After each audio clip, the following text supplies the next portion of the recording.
নদী পারাপারের ভরসা এক ভগ্নপ্রায় বাঁশের সাঁকো। এই সাঁকো 9টি গ্রামের একমাত্র সংযোগকারী পথ। নিত্যদিনই প্রাণ হাতে করে পড়ুয়া থেকে স্থানীয়রা এই সাঁকো দিয়ে যাতায়াত করছে। বাগদা থানার চরমণ্ডল বালির মাঠ সহ একাধিক এলাকায় ইছামতের জলস্তর বেড়ে যাওয়ায় সাঁকোটি প্রায় ডুবে গিয়েছে, যার জেরে দুর্ঘটনার আশঙ্কা আরও বেড়েছে। অভিযোগ, দীর্ঘদিন ধরে বেহাল সাঁকোটির রক্ষণাবেক্ষণ চাঁদা তুলে করছে স্থানীয়রা। স্থানীয়দের মধ্যে প্রচুর ক্ষোভ।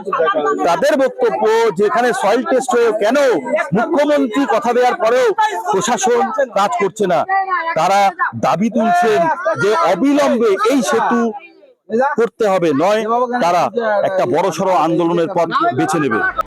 2018 সালে মুখ্যমন্ত্রীর কালীঘাটের বাড়িতে গিয়ে পাকা সেতুর দাবি জানিয়েছিল সাধারণ মানুষ।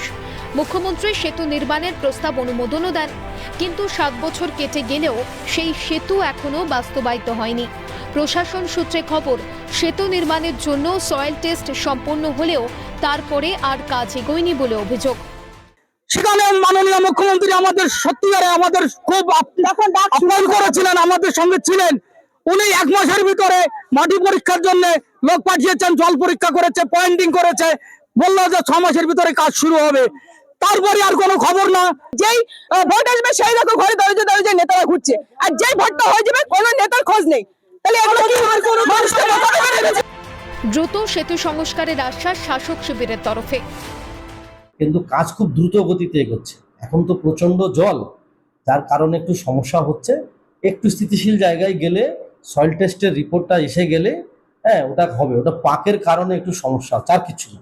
কবে মিটবে প্রতিশ্রুতি, মিলবে কবে বুঝবে এই অবস্থা, তার অপেক্ষা রয়েছেন প্রায় 10 থেকে 15টি গ্রামের মানুষ। বাগদা থেকে জ্যোতির্ময় চক্রবর্তী, ক্যালকাটা নিউজ।